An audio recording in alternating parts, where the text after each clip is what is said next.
Bismillahirrahmanirrahim. Assalamualaikum. Selamat tengah hari. Selamat hari Jumaat. Penghulu segala hari. So, apa khabar perempuan dan tuan-tuan, dan dah makan ke belum? Okey, so Alhamdulillah dapat siaran. So, semalam saya ada kongsi sedikit maklumat tentang hormon estrogen, dan hari ini saya cuba lengkapkan sedikit pengetahuan untuk hormon progesteron. Okey. So, bear with me. Okay, so apa yang saya kongsi ni adalah melalui findings ya. Findings, we do a little bit of research, dan saya rasa ini boleh dikongsikan untuk maklumat semua. Okay, now alright, so go back to kat mana saya bermula, ialah kerana apabila wanita itu hamil, terlalu banyak zat kimia dirembeskan mengambil tempat bersesuaian dengan keadaan wanita itu hamil.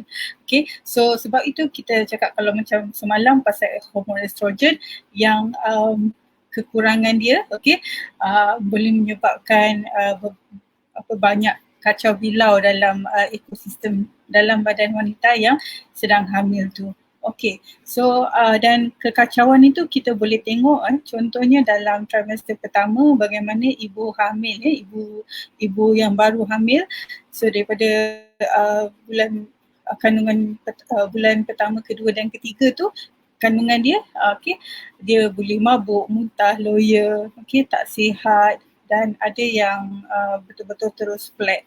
Okay, dan that said, ada wanita yang tak mengalaminya. So, kenapa terjadi begitu? Sebab itu kita kata pengalaman wanita masing-masing berbeza, jadi kita tak boleh nak membandingkan. Okay, so kita tak boleh membandingkan kerana berlaku pertukaran zat kimia dalam badan ini adalah bergantung kepada keadaan ibu itu juga. Alright, okay.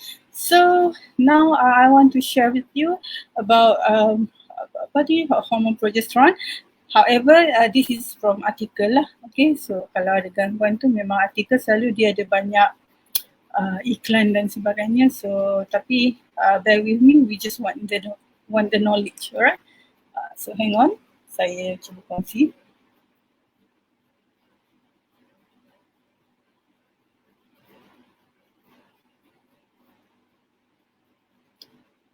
Nampak? Sekejap ya, saya tengok kadang-kadang teknikal ni. Alright. So, ini artikel saya ambil daripada internet. Right, so this one is on pentingnya hormon progesteron selama kehamilan. Ni ibu-ibu perlu tahu. So maksudnya sepanjang kehamilan lah. Alright. Okay, so sebentar ya, saya kongsi sekejap.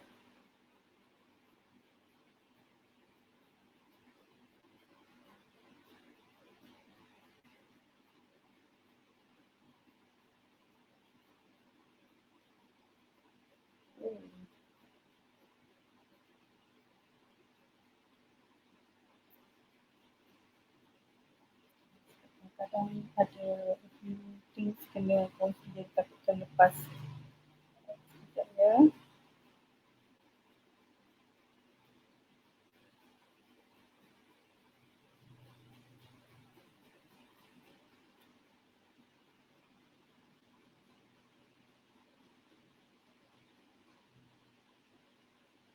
Okay, alright.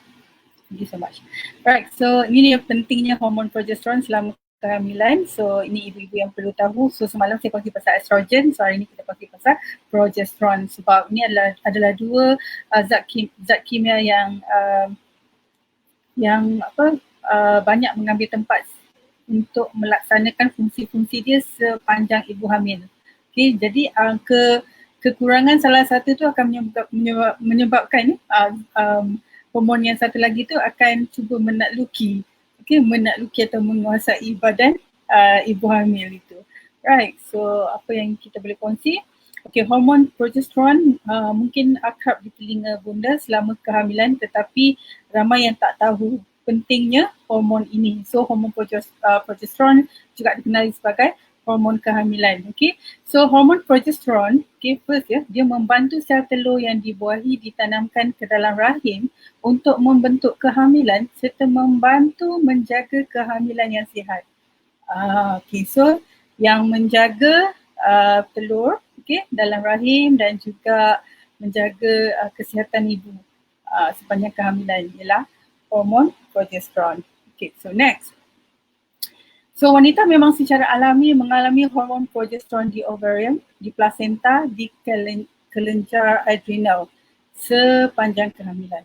Okay, so kalau kita tengok untuk program-program IVF ya, iaitu in vitro fertilization juga, hormon progesterone sering diberikan kerana ubat-ubatan yang digunakan dalam proses untuk mengurangi produksi alami hormon pada wanita. So technically kalau wanita tu dah dikesan kekurangan hormon ni, jadi kebanyakan untuk menjayakan program IVF, so memang wanita diberikan hormon ini. Okay.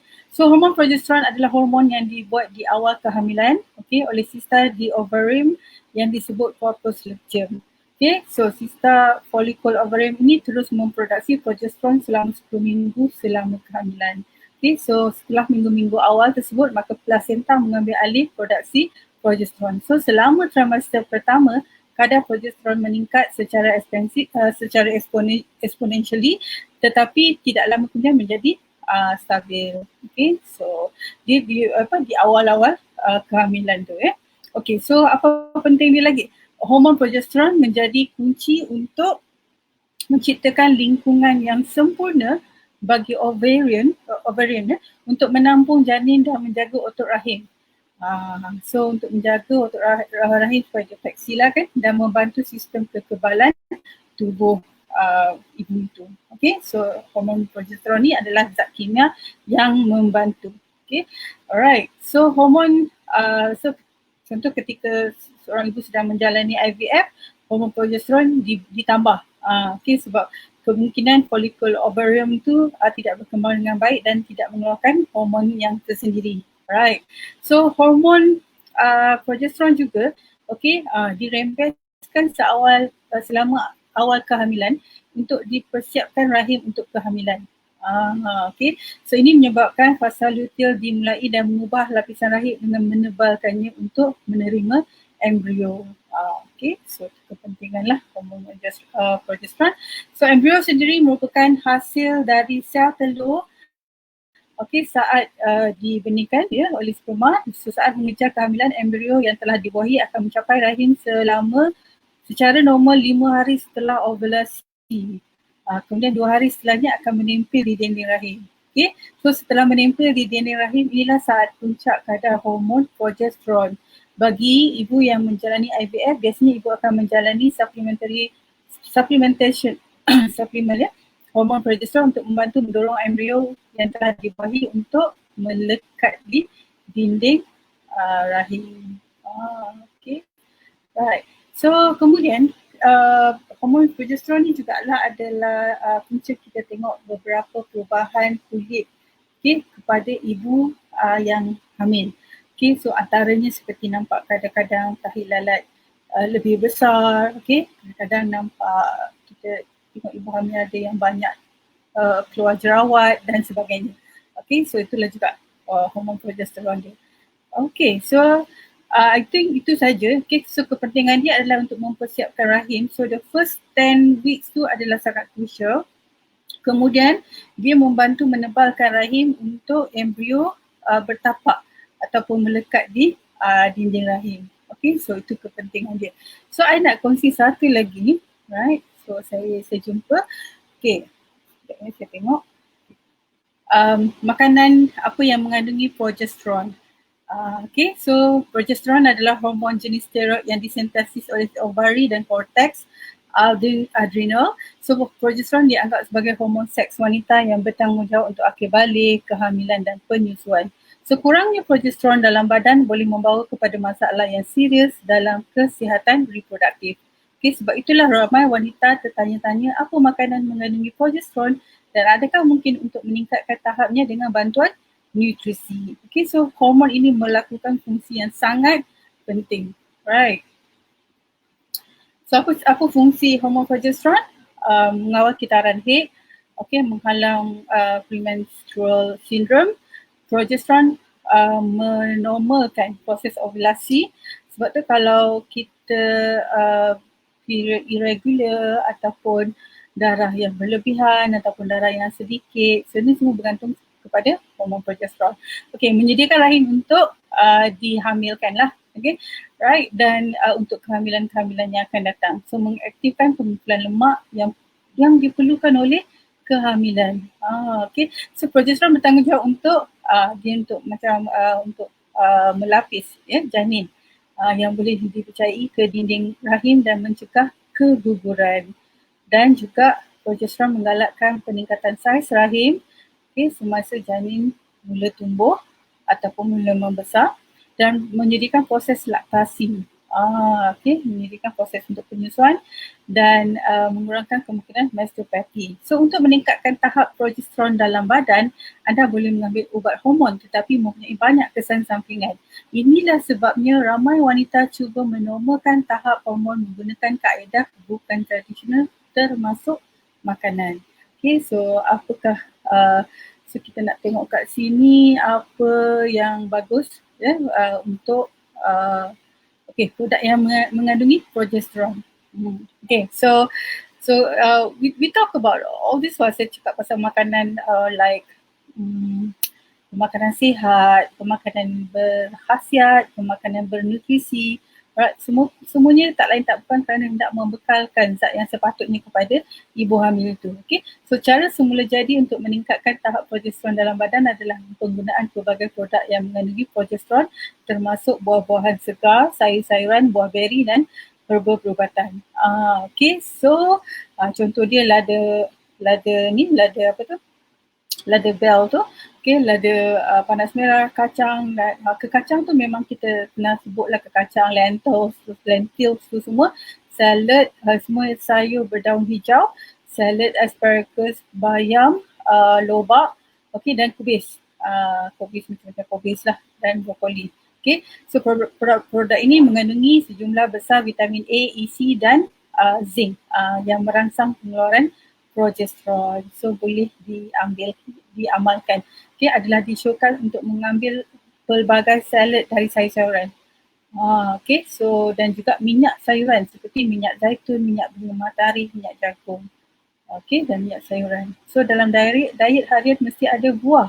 Buah bermusim, buah-buahan dan buah-buahan kering. Buah-buahan kering tu kita ceritalah semua, raspberry, currants, rose hips, buah ara, buah apricot, buah kismis, apple pear, buah eksotik seperti buah citrus, avocado. Avocado mempunyai lebih 20 vitamin, asid mineral. Wow. Right. So antara yang lain juga ialah zaitun, buah zaitun, walnut, kacang tanah, badam, biji bunga matahari dan labu. So semua ini mengandungi lemak dari asal tumbuhan yang merangsang pengeluaran hormon seks di dalam badan wanita. So produk yang meningkatkan progesteron pada wanita, kalau dia nak maintain dia punya pengeluaran hormon ni, so dia kena tengoklah apa yang dia makan. So pastikan masukkan diet sayur-sayuran, buah-buahan dan produk lain untuk mengaktifkan pengeluaran hormon progesteron.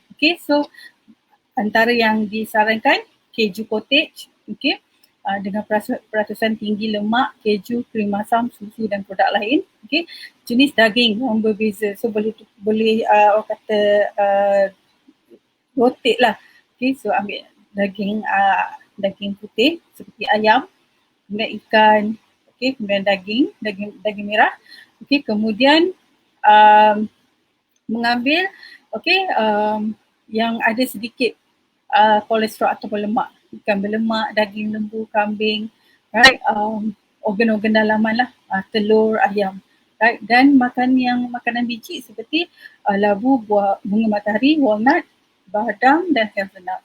So ikan laut, ikan laut sebab dia mengandungi tinggi minyak, tinggi minyak, iaitu minyak ikan ataupun dikenali sebagai omega 3 lah. So ikan tuna, ikan salmon, ikan sungai yang terbaik dan sebagainya. Alright. Kemudian yang berbentuk kanji, juga boleh merangsang pengeluaran progesteron. Okay, so contoh kentang lah, kentang rebus, kentang bakar, okay, dan juga beras ataupun nasi lah. Okay, so dia high karbohidrat yang ni. And then baking, so produk-produk tepung, produk-produk daripada tepung juga, okay, boleh meningkatkan tahap hormon seks, okay, tetapi perlu diseimbangkan, okay, sebab dia ditakuti menambahkan berat badan. Sayur-sayuran mengandungi progesteron, okay, boleh menjadi alternatif yang sangat baik untuk produk yang mengandungi kata tepung kanji. So boleh ganti dengan tomato, daun bawang, okay, so dan bagai lagi jagung, labu, lubak, kacang-kacang. Alright, so these are all the things yang dikenali, kita kena ambil untuk zat dia, dan dia juga merangsang penghasilan progesteron. Okay, so beberapa beberapa herba juga mengandung boleh diambil untuk merangsang hormon progesteron. So mari kita tengok. Okay, saya nak tengok, okay, rawatan ubatan. Right. So salah satu herba yang paling popular dan pesan adalah dia panggil Otilia one-sided dan beras merah. Yeah, I'm not sure about this, so I just refer to this article. Right. So ada a few things herba-herba boleh dikesan, boleh merangsang pengeluaran hormon. Okay, tetapinya, okay, so kadang-kadang kita perlu melalui pemeriksaan dulu untuk tahu betul ke disahkan kita memang rendah hormon itu. Okay, so kalau ibu tu dia tidak mahu mengambil terapi hormon, dia boleh ganti dengan makanan-makanan yang diketahui dan dikenal pasti boleh merangsang pengeluaran hormon progesteron. Okay, so right, I think itu saja. Right. Semua tentang produk semula jadi meningkatkan progesteron pada wanita hamil. Alright, so just remember that progesteron adalah salah satu daripada dua hormon wanita yang utama. So dia kawan dengan estrogen, tapi kekurangan salah seorang ni akan membuat salah satu lagi tu akan menjajah fizikal seorang ibu itu. Alright, so what else? Let me see. Okay, so I think itu saja. Right. Kalau berlebihan progesteron, semalam kita katakan macam mana kalau berlebihan estrogen. So kalau berlebihan progesteron boleh menyebabkan image kabur antaranya lah. Okay, jerawat, penurunan tekanan darah, kegelisahan, kerengsaan, insomnia. Okay, right. So I think itu saja, right? So artikel ini boleh dirujuk balik untuk puan-puan baca, right? Okay, so cumanya, okay, so kalau kata doktor, dia akan terus pergi kepada dipanggil HRT, Hormone Replacement Therapy. Okay, so kalau kita ada masalah yang akibat tidak seimbang, boleh berjumpa dengan pakar. Okay, so saya nak kongsi. So semalam saya kongsi pasal estrogen, hari ini saya kongsi pasal progesteron. So ini adalah dua hormon utama untuk wanita hamil. So kalau untuk progesteron ni dia sangat bekerja keras sewaktu tempoh awal kehamilan. Okay, so dia menjaga daripada telur tu pergi ke dinding rahim dan melekat, dia akan jaga dan dia akan pastikan kesihatan janin itu. Right, so I think itu saja perkongsian saya tentang hormon. Right, so why we should know is because kerana ketidakseimbangan antara dua hormon ini, dua hormon yang utama inilah yang menyebabkan ibu tu dia pada trimester pertama dia mabuk, dia loya, dia muntah-muntah, ada yang sampai flat dan ada juga yang tak kena. Okay, so semua ini adalah kerana hormon. So kita kena tahu bahawa hormon ini bekerja sebab dia tengok ada ketidakseimbangan dalam badan. Maka ada satu yang akan buat lebih ataupun kerana yang lain satu lagi tu berkurang sifat dia. Alright. So I think itu saja untuk hormon. So I hope you benefit from this and you can share this. Alright. So seperti biasa sebelum saya habiskan live ni, so I share sedikit pesanan. So yang pertama adalah tentang